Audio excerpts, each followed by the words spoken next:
Good afternoon, everyone, and thank you for joining the New York Genealogical and Biographical Society for today's webinar.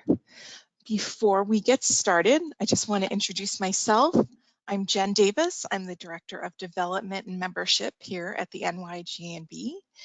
And I want to remind you to please check our blog on the website, which is nygbs.org/blog/upcoming free webinars, to keep an eye on the webinars that will be coming up as we continue our webinar series.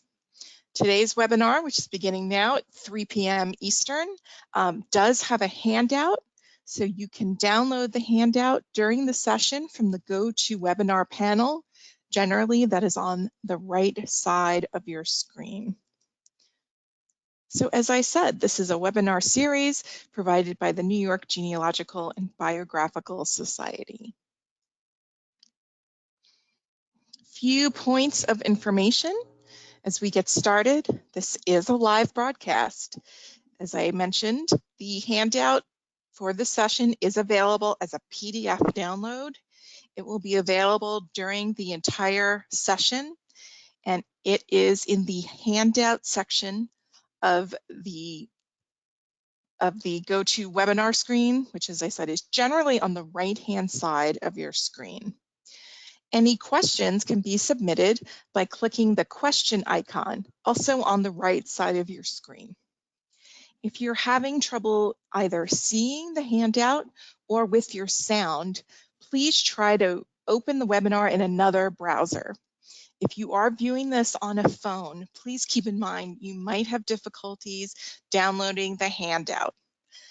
Any NYGNB members will have access to the handout along with the recorded version of this webinar later. This presentation, the contents, handout, slides, and all other materials are under copyright and may not be reproduced or shared in any form without prior written permission of the speaker and the NYGNB. And lastly, before I introduce you to our speaker today, we do ask that you keep an eye out for our email newsletter, the NYGNB e-News, and that you look at our website calendar for more upcoming events and webinars. You can also follow us on Facebook. We're at facebook.com/New York Family History. And for those of you who are beginning with your genealogical research, please visit the free resources section on our website for more webinars, videos, guides, and blogs that can help you find your New York ancestors. And that can be found at nygbs.org/free resources. Now I'm very happy to introduce our speaker today, who is Susan R. Miller. Sue is the Director of Programs and Publications at the NYGNB. She is a life member, and many of you know that she is the editor of the award-winning New York Researcher. Today, Sue will be talking about finding and accessing New York State birth certificates, 1880s through the early 1990s. Okay, Sue, I am going to hand it over to you. Thank you, Jen. Now, let me just get to your screen. Yep. It's good to be here with everyone. And I know we are showing lots of different programs these days. So there we go. I think I see my screen up. So this is a question that people ask all the time. Where can I find my birth certificate for whatever time period they're looking for? Today's session is going to look at the 1880s through the early 1900s. Those are publicly accessible records. And we're going to cover a little bit about New York's genealogy reality. We'll do a bit of an overview of vital records. We're going to look at the digitization of indexes for the vital records and obtaining certificates. What we're not going to be able to cover now is New York City vital record indexes and New York City vital records. Those are on a different system. So we're covering state records today. If you want to learn about New York City vital records and are a member of the NYGNB, we do have a webinar in our library for members at nygbs.org/webinars about New York City vital records. So, New York. People have heard that New York is a black hole of genealogy, that it doesn't have any records.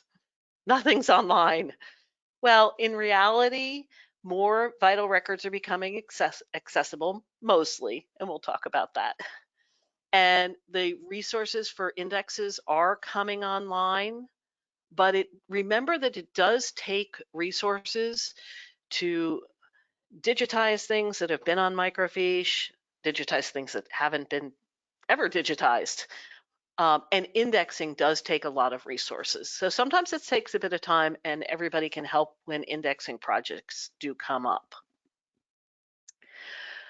I do want to mention, although we won't cover it in a lot of detail, there was an early state law starting in 1847 that was not successful.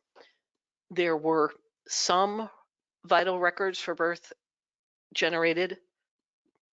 It was not a well-received law at the time. When you do find records, sometimes they go up to 1848, sometimes up to 1850, maybe even a little bit longer. Those records are not held by the New York State Health Department. You can usually, if they exist, find them in something like a local historical society or a library or a genealogical society. They're scattered.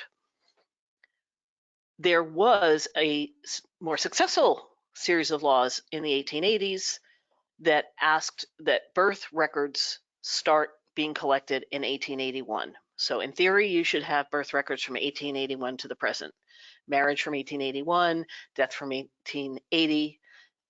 But there were also a few exceptions having to do with cities, and we're going to cover that in a little more detail. So today's session, we're really going to cover the birth records. You also need to understand who the players are in the vital records world of New York. Clearly, the New York State Health Department is the major player. They are the official holder of records created from those 1880s laws and forward for the state of New York, not New York City. You may also be able to find records with the local municipalities and a few of the county clerks. So those local municipalities are very important in initiating the records, but then they go to the state health department for the official. The other players in our genealogy world these days are ancestry.com. Ancestry has digitization agreements with a number of the state agencies, and that includes records and indexes that are held at the New York State Health Department. Reclaim the Records has been very successful in using the Freedom of Information laws for New York in helping obtain records that are accessible to all of us. And we'll see examples of that coming up.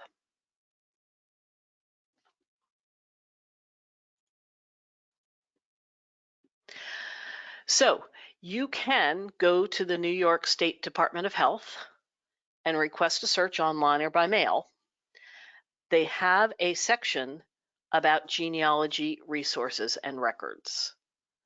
So this website is one that you will find the link on your handout, and do make sure, please, please, please, that you make sure that you download the handout during the session. And hang on one second, just make sure I'm on my slide here. Okay. You can go to this website. It has a lot of information. But one of the big questions is, when will records become public? Both in the New York Family History Research Guide and Gazetteer, and in the chapter on vital records, which has been abstracted into a separate guide that is called New York Birth, Marriage, and Death Records. We'd let you know that the birth records are available for births 75 years or more if the person is deceased. So that's one of the big questions. When do they effectively become publicly available? The health department will release them. Okay? So you can go and find them at that point. Marriage records, the certificates are open after 50 years, and the death certificates after 50 years. So those are the time periods for open access. So again, back to the New York State Health Department website. You can go to the genealogy records and resources page, and you can search for it. They do have fees for this search. Okay, and there's a sliding scale as to how many years you want to search.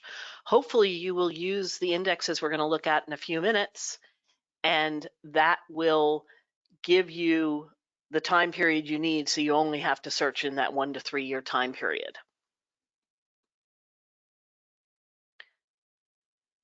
You can order a copy from the New York State Health Department for that official record. As you look down the page, you have to get all the way to the bottom, and you can see way down at the bottom there's a genealogy application that's in a PDF form. You can click on that and download this form from the health department. And there's a place where you can do it, two different birth certificates, 2 different marriage certificates, 2 different death certificates, all on the same form, should you choose to look for that many. Now, some of the not so great news. The New York State Department of Health website, and I checked it yesterday, still says processing takes 8 months. That's not the case. Current records are at least 2 years, 24 months or more. That's not good news. None of us are happy about that. The NYGB has been trying to make contact with the New York State Registrar. Clearly, we're probably in a bit of a pause right now on that. The State Health Department is rather busy right now. We want to understand what the situation is, why it's taking so long, and we clearly want to look for ways that we and the rest of the genealogical community can help. 2 years for a record is not acceptable. We will keep you updated as soon as there's any actionable items in the NYGNB e-news. So if you're not already subscribed to our NYGNB e-news, you can subscribe anytime you like. If you already have a request out there for a birth certificate or any of the others, you can go to this page, and again, the link is in the handout, where you can check on the status of your order. So any of you who've been waiting a long time, you can check on the order. If you go to the page where it says certificates of her birth certificates itself, there are different fees. These are for the certified copies for someone like me who doesn't have an official copy of their New York State birth certificate. I have my photocopy from the hospital. If I need to order that, I would need to pay the higher fees. You can also potentially get those from VitalCheck, which you'll see that in a few minutes. The other option for you for genealogy, certainly, is to check with your local municipality. If you're doing that, we always suggest that you look for the long form of the certificate. Sometimes local municipalities will try to give you an abbreviated version, so please do at least request the long form. We've had reported varying degrees of success cooperation from the local municipalities. If you really are having trouble, especially an outright refusal from a municipality, you can let us know. You can email education@nygbs.org or president@nygbs.org. as things free up and we have more ability to access people, we will look at that. Okay, in any case, no matter what the degree of success, we'd recommend you try going local at this point in time.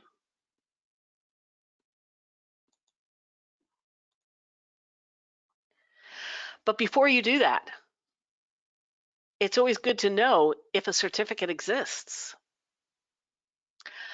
And if it does exist, who would hold the record? So to do that, it would be good to use the indexes. Now, I will pause for a moment off of the 1880s laws to just go back and let you know, those of you who are looking for that very short time period that a record might exist in the 1840s, those are not held by the health department, but you can check Tree Talks. That is a journal that is produced by the Central New York Genealogical Society. They have, when they've found records of these early birth, marriage, death records from these early vital records, they have tried to abstract and publish as many as they can. You can check local libraries and local historical societies for those very early records, but it's a very short time frame. So we're going to go on and look at the records for birth that should exist from 1881 to the present. There are several cities that have their own records. Buffalo, Albany, and Yonkers kept their own records up to 1914. So if you're looking in those cities, you need to go to those cities specifically to find the records. And again, a reminder, New York City has a separate system. There are a lot of details to this. If you need to get more than what's on our online guide, the online guide that you see at the bottom of the page there, the URL is in your handout. You will need to, you can go and use the links on that handout, or you can actually get a lot more information in the Vital Records chapter, which is abstracted as that New York Birth, Marriage, and Death Records Guide. So, a few of you may have been on the webinar that we gave the other evening about death records, and we talked about a New York State Health Department death record index. There is no birth record index online by the New York State Health Department. They simply haven't done it. What we had been doing until about 2018 is going to use the microfiche indexes that were available only in 11 locations in the state of New York. So if you lived in another state, unless you've talked a friend into getting you something, not available to you. So you can see a couple of researchers here at the New York State Archives using the microfiche indexes, looking for those birth, marriage, and death records. Ancestry was able to release the New York State Birth Index in August of 2018, and later in the year, Reclaim the Records was able to obtain the microfiche images and post them online for free on archive.org. Again, the URL that you see there is in your handout, but you can also simply go to archive.org. Here's the page. So you can see what that page on archive.org looks like. Basically, the microfiche that you saw in those boxes in the photo a few minutes ago were turned into digital images and posted online. So you can go to archive.org and search New York State Birth Index. And let me just show you right here. Here's where you type in New York State Birth Index. And you hit the go.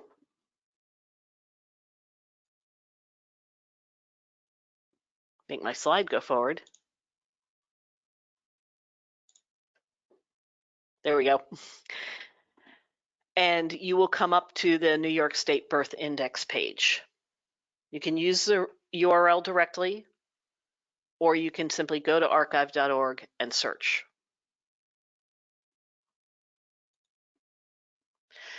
This page, you can filter it by year. You just click that More button, pick the year you want, and bring up the page for this year. So this is the 1908 index.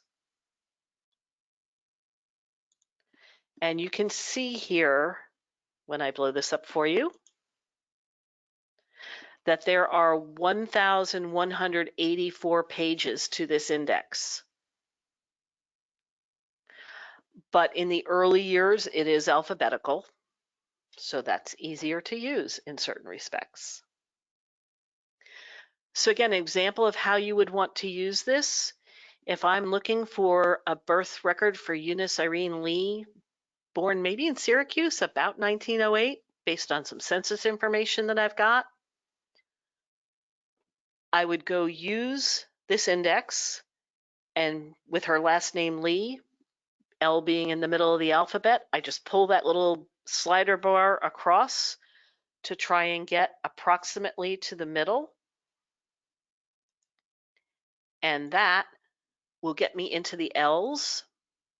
I think I did a pretty good job getting to close to the right page here.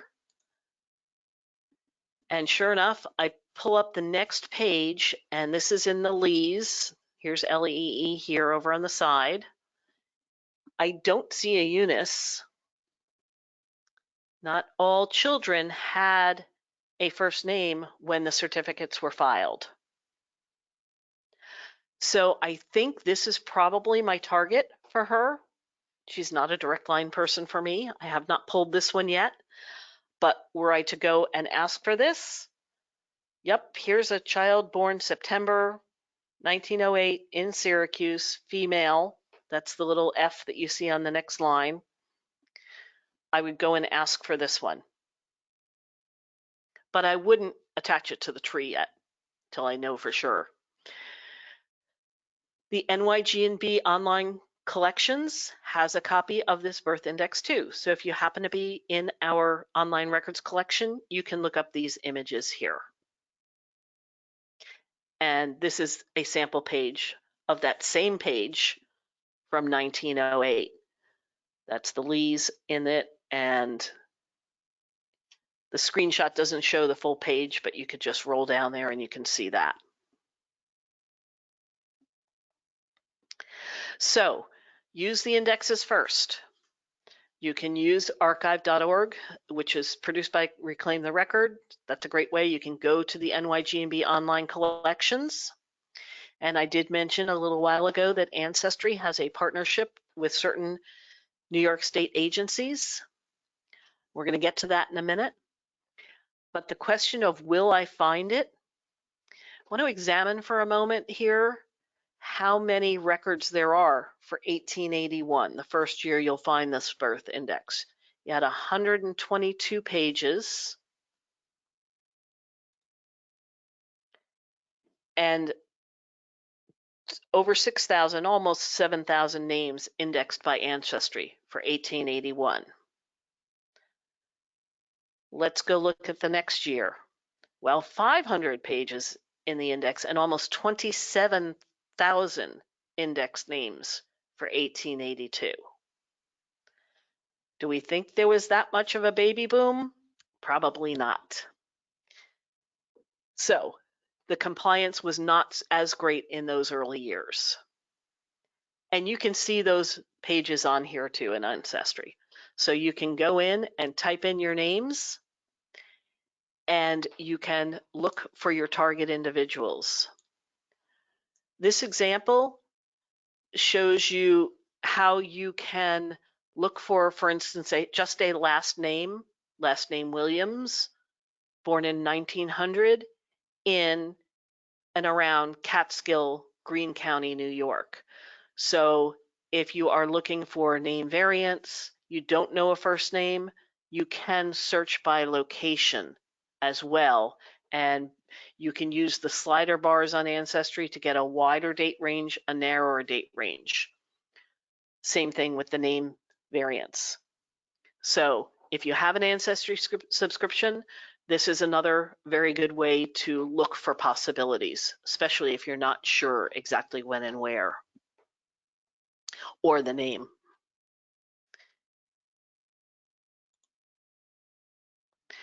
Going back again to our example of Eunice, when we type in the Lee, born 1908, in Syracuse, we do come up with that unnamed child for that September 15th. Now, I'll bet a few of you are getting excited by seeing the image over here. That image is not the image. And we always want the original records where we can. That image, unfortunately, is the index, not the other.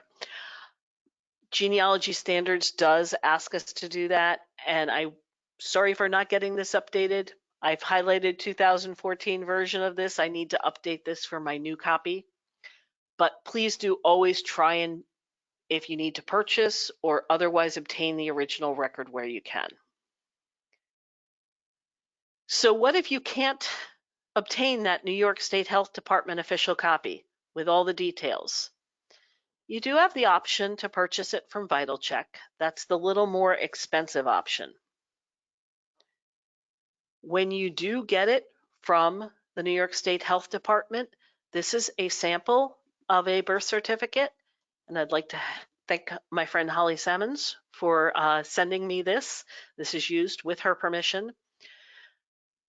One of the ways we know this is the official record from New York State is you can tell from the paper, this pink, then into blue, and then into pink again. That's a sample of the paper that they use when they print out the copy. It's also got a watermark on it, but this is a vital record for birth for William Gilbert Sammons. Okay. Let's remind you how that's accessible. You can go to the New York State Health Department and request the original.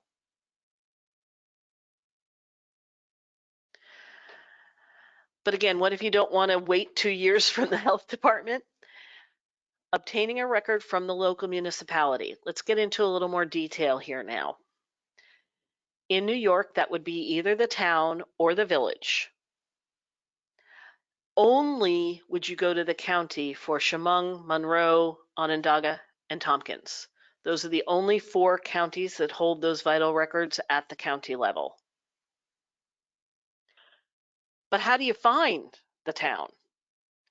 Well, knowing a little bit about New York State municipalities will help. The original counties were established in 1683. That was under colonial rule, under English colonial rule. There were lots of splits. They formed daughter counties quite a number of times.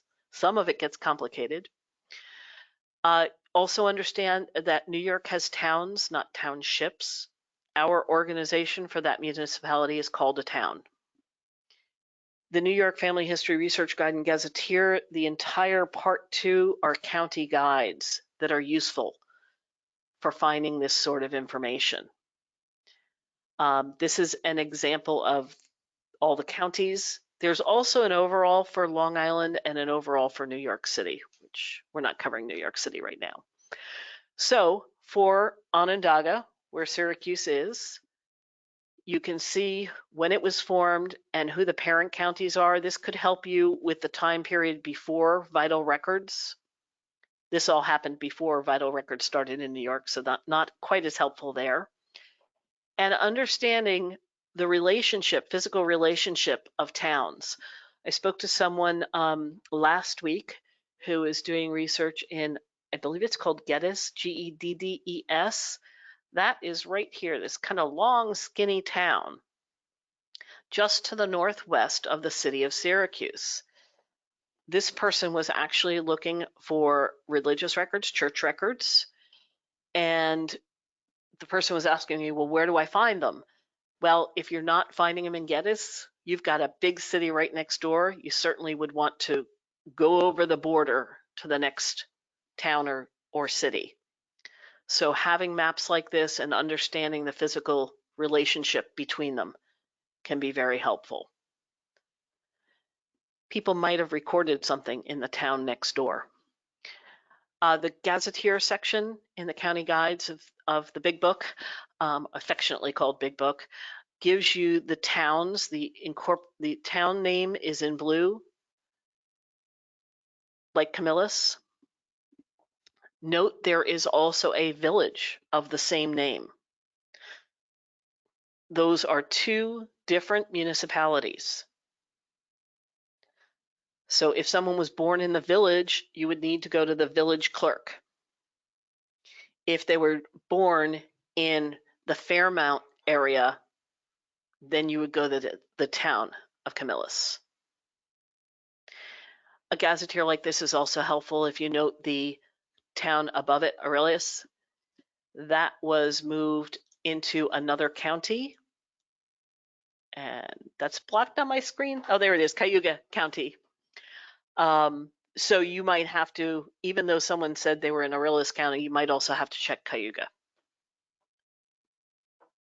General tip for New York research.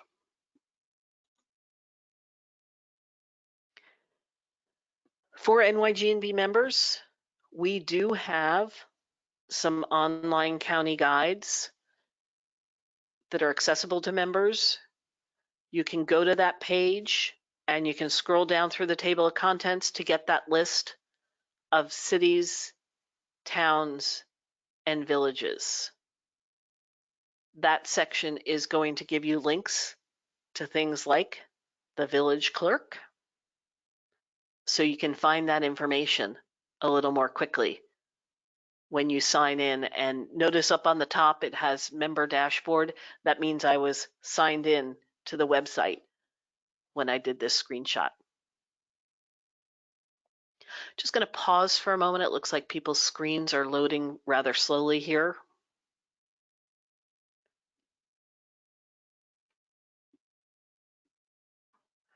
Okay.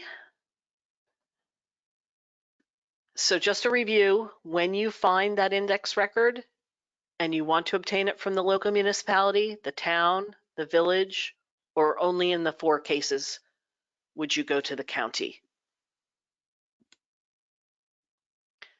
So let's look at this example again. Again, thank you to Holly, with permission. She did go to the microfiche indexes to find her target, and that was Frank Salmon. So once she had that and a certificate number, she requested it from the state. And again, it's a little harder to see the shades of the color here, but this one is from the state health department. It's got that slightly pinkish color on the top, more blue in the middle, and then slightly pink on the bottom. And I recognize that stamp for genealogical research only. They use that on all the certificates. So this is the state copy. You can also see the watermark in the background. Some screens may show that better than others. This one shows it quite well, where you can see State Department of Health. So this record was obtained from the New York State Health Department before the really long wait, thankfully for Holly. This is a copy that she obtained from the county clerk. And the reason she obtained this from the county clerk is because the city of Syracuse is within Onondaga County, and Onondaga was one of the 4 counties that holds those records at the county level. And you could see these look quite similar. I didn't have enough time to examine if they were an exact copy, but you can also see the stamp is slightly different. It's not red, but it's an uncertified copy. For genealogical purposes, it's the stamp that the county clerk put on it. Let me go back one for a moment, show you that difference. New York State tends to stamp for genealogical research only. So this is the state one. Okay, I'm going to click now, let everybody's screens catch up again. And this is the county copy where it says uncertified. for genealogical purposes only. Okay, so there's an example. If you feel a little lost because there's a lot of information here, you can find the link to this New York Essentials Guide on our handout. It's on our website. You can scroll down that page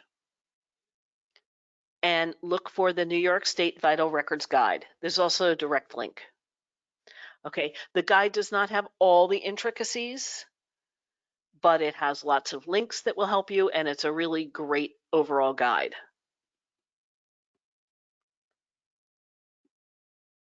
Just waiting for people's screens again. Okay. You can also simply go to your favorite search engine, type in New York birth death records, and the second of the search results that's not an ad is that page and that guide. So this is not too difficult to find.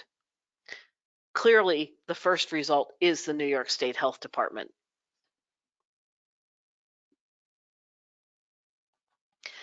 So we've made huge leaps forward and a little bit of backsliding on time to get certificates, but the index access has been going really well. You still need to get the original copy by purchasing it, either from that local municipality or the New York State Health Department. So let me just show you that one more time. There's the New York State Health Department, and the less expensive way is to go to the genealogy records section. If you want faster service and wish to pay a little bit more, you can go to the birth records section. Again, just reminding you on the genealogy page, the application's on the page, and this is the page where they do, I think, tell you it's going to take 8 months, but we know it's longer. Vital Check. Personally, I have not ordered a record from Vital Check. I don't know exactly what the time period is right now. Hopefully it's not too long. They promise fast service. So hopefully if that's what you need, that's what you're getting. I do want to say one word before we conclude here about what do you do if you cannot find a birth record. Again, you have to think about what the time period is. That 1881 and forward is the time period for which you're going to find a birth certificate. If you come to me and say, I must have my ancestor's birth certificate from 1829, we're not going to be able to help you with that. You're going to have to look for a substitute. So when you think about it then, you would want a record that is created very close to the time of the birth. In theory, that should be the most accurate because it's being created about the time of the event.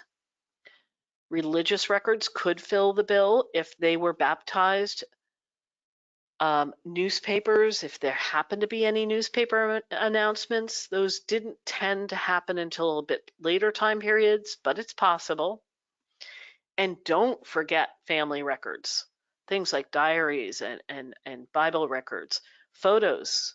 Anybody have a photo that has an age of a person and a name? That's going to help you date. You may not get to an exact date, but you could get close. And then, as always, we need to look at other records that can give you evidence, be it censuses, obituaries, probate, land records, all sorts of things like that. So to keep up to date on this and other matters, we do encourage you to follow our blog. It's easy to get to our blog, nygbs.org/blog, and then you can see the recent posts and you can also filter it by topic. So thank you for listening today. We've got some time for some questions.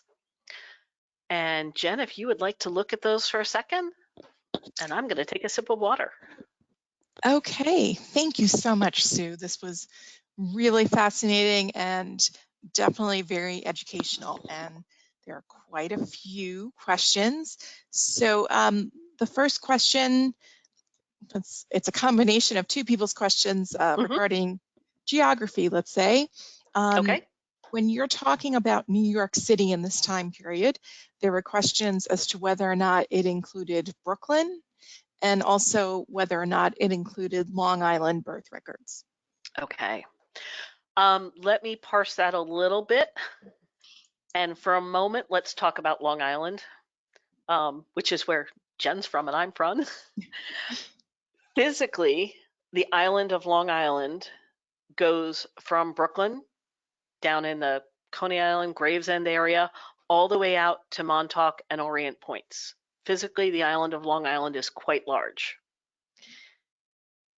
That physical island includes Kings County, which is also now the borough of Brooklyn, and Queens County, which is also part of New York City, the borough of Queens.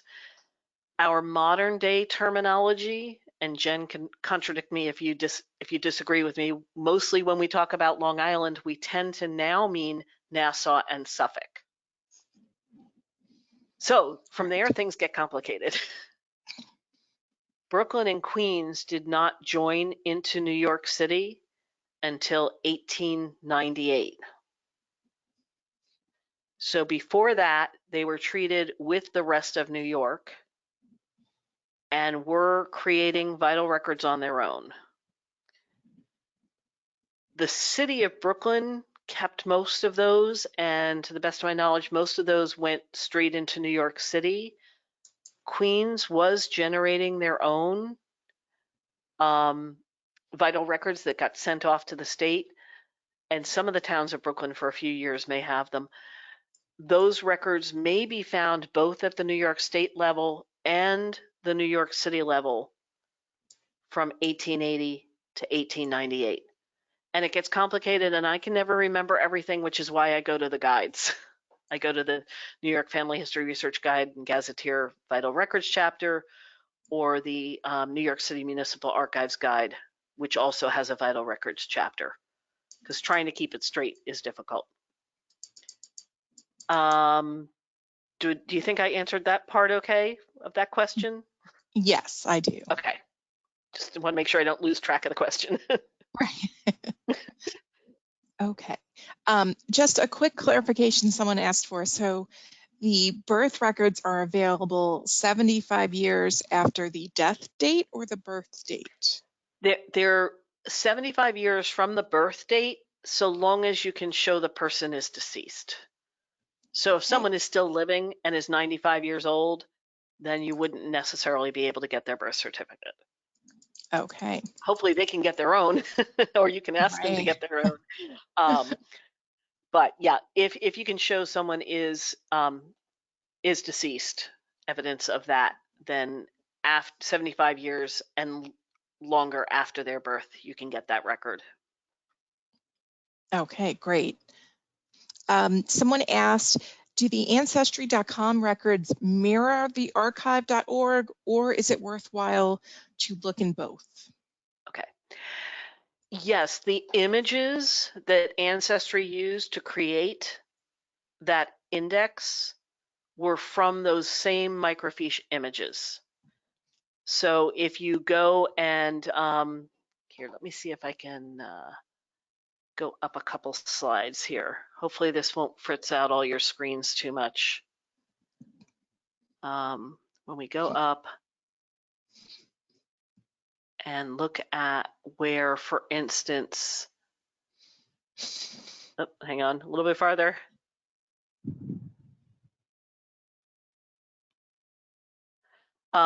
Where there's an image, okay, I'll let your screens catch up for a minute. When I showed you this page, when we were looking for Eunice Irene Lee, and you see the view record, but over on the side here, you see this little view image. If you click that image, it is the image of the microfiche index. It's not an image of the certificate. Wouldn't we all love that? That would be great. Right. And actually, to follow up on that, someone asked, what do you do if the index record is not readable? Yeah. If you're on archive.org, there are definitely some years that are not very readable. Ancestry seems to have somehow been able to read more of those. And currently, many people are able to access Ancestry Library Edition through local libraries. So if you don't have a subscription to Ancestry, that would be potentially a good thing to do. Check with your local library, check with a large city library near you. If you happen to have a New York City Public Library card, or apply for a New York City Public Library card, I think it works. You can access the Ancestry Library Edition from home with a card number. I would try their index.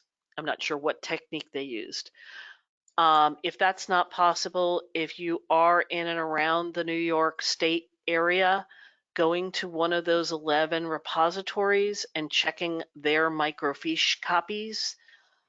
For a few years, I did see some better images for the 1940s, which are some of the tough years, at the National Archives at New York City. The National Archives at New York City down at Bowling Green in Manhattan is one of the archives that has a copy of that microfiche index. So sometimes you can get a little better at one of the physical locations. Okay. So regarding one of the samples you just showed everyone, is there any particular reason it is called a birth return as opposed to record? Let me see if I can pull that up really quickly. That one says certificate of birth. Let me go to the other one. Returns was a term that a lot of the earlier vital records used. Hang on, we're almost there. Yeah, Birth both return. the This is the both example.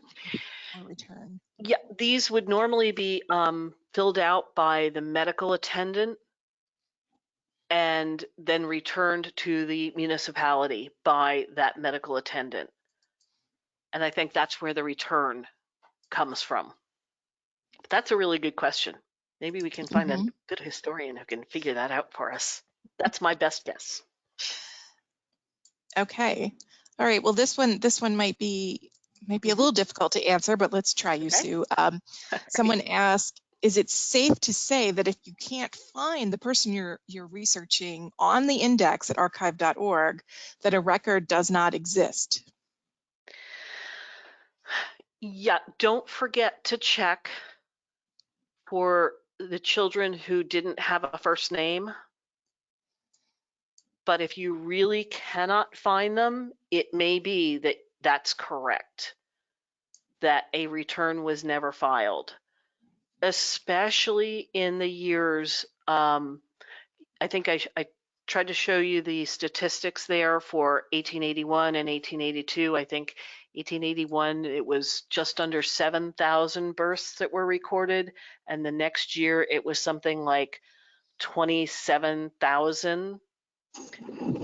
So right there, you're seeing a big jump in compliance. There wasn't that much of a baby boom, I don't think. And again, and this applies, certainly I've seen this in New York City records as well, because the forms were usually handed to medical attendants, if it was a birth at home, if folks lived farther out from the filing location, it may not have been filed. Sometimes you can find delayed birth certificates. That happened when people needed a birth certificate for another reason. For instance, when Social Security benefits started coming out and you needed to prove your birth, people might have filed for a delayed birth certificate even up into the 1940s. So sometimes you can find some delayed certificates, but in theory, they're indexed by birth year. Were, to your knowledge, during this time period, were home births registered? In theory, they should, but the likelihood is a lot less that the busy parents of a newborn decided to take care of that. Mm-hmm. So they were supposed to be. Quite a few people have questions about the length of time it takes the state to provide yeah. certificates. I know, and Yeah. we certainly feel your frustration. Mhm. A lot of people are asking, do we know, other than our own advocating, why it is such a long wait, and what is being done by other organizations to help push the state? Yeah. Certainly there were more efforts and questions being asked a month ago than there are right now, which I think everyone will understand. The New York State Health Department is rather busy now. Certainly some of the factors that we heard about without official answers, the number of people needing to obtain their original birth certificate due to the Real ID Act and people having to get enhanced driver's licenses and things like that in order to fly has put a tremendous amount of pressure on the agency. The wait, though, had already started to grow simply because of all the great work by Reclaim the Records to get the indexes out there, and then Ancestry's efforts to index. Many more people were finding it accessible. Wow, hey, I found a number for that might be Irene Lee's, Eunice Irene Lee's certificate. So I'm going to go find that. Many people did that. So the general genealogical workload had already been increasing the timeline before the Real ID. Also, as of January this year, January 15th, people who were born in New York, who were adopted, are now able to obtain their original birth certificate. And that has also added to the workload for the New York State Health Department. So lots of those people have been waiting for an awfully long time to be able to access something like that. So Exactly. all of those are factors. Right. Yeah. So, Sue, we have a question from a librarian, and librarians are definitely some of our favorite people at the GNB. She wants to know, what is the best way that a librarian at the New York City level can help someone who's looking for a birth certificate? Yeah, using the indexes that we just saw. Oh, sorry, she's asking New York City. Well, she's saying city level, so I'm making that assumption. It's New York City. Okay, yeah, New York City is a completely different system. I would highly recommend going to our website, to that guide. You know, let me see if I can go down to that and just remind you of that page. And maybe sorry, this is you the might want to throw page. this in, as a lot of people have also asked, are we going to do a similar program about New York City specifically? Sorry, yes, we will, just when that happens. I can't tell you yet. So But that is we something will, people should yeah, keep an eye out for. absolutely. And if you are subscribing to the e-news, we also have an events calendar on our website. The webinars have been coming so quickly, we have not been able to get them all up on the event calendar. So using the blog that we put the URL up for earlier. But by all means, you can go to our Finding New York Birth, Marriage, and Death Records guide on our website. Sorry, just put up the search screen because that was the quickest one I could get to for people. But that is a great place to go and look for the links. We do have other guides as well. So this is the free resources page that you can go to. Great. So we have another question from someone who noted that the Ancestry Index is titled 1881 to 1942, but shouldn't 1943 through 1945 be released by now? Will anyone be adding the subsequent years to their images as they become available? I would say as soon as the information is, how shall I put this, obtained from New York State Health Department, yes. Ancestry, Reclaim the Records, we are all very interested in getting the next set of information. Just when that will happen, we can't say at this point. So we're waiting, as everyone else is, to find out when this is going to happen. Yep. Okay. And I think I'll ask you one more question, and then we can start to wrap this up. Someone regarding what we were discussing with the birth certificates being available 75 years after someone's death, provided that we can show they are deceased. If that is the case, when applying for the birth certificate, would the applicant need to provide the death certificate for the person to show that they have? Yes. If you have that, sending a copy of the death certificate would by all means speed the process. If you don't have the death certificate, if there's something else that can show evidence of that death, by all means send that too. But the death certificate would certainly be the best thing to send. So. Right. Okay. Well, Jen, thanks so much for hosting all the questions. Absolutely. And Sue, if you don't mind, I'm going to quickly change over to my screen. Absolutely.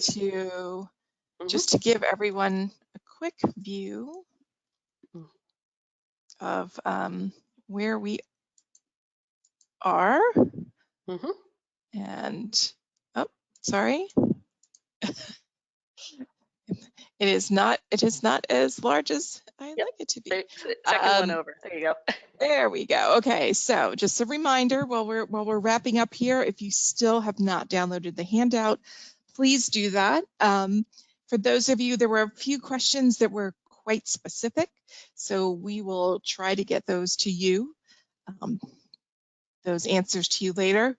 Both Sue and I have mentioned numerous times that we have our blog that lists all the upcoming webinars. Here's a look at what the page is. And again, the address is across the top. We do hope you will go there. We're changing and adding things all the time, and hopefully something will come up that will interest you. And then a reminder that a recording of this webinar will appear on the NYGNB website within 10 days. You will get a wrap-up email after this event that will provide details on how to access it. And again, we have our e-news and our website calendar and our website blog, all telling you what's going to be coming up, so you can keep an eye out for it. Thank you so much for joining us today for this webinar series. We appreciate all of you participating, and Sue, we absolutely appreciate your presentation. Thank you so much. Hope everyone has a great afternoon.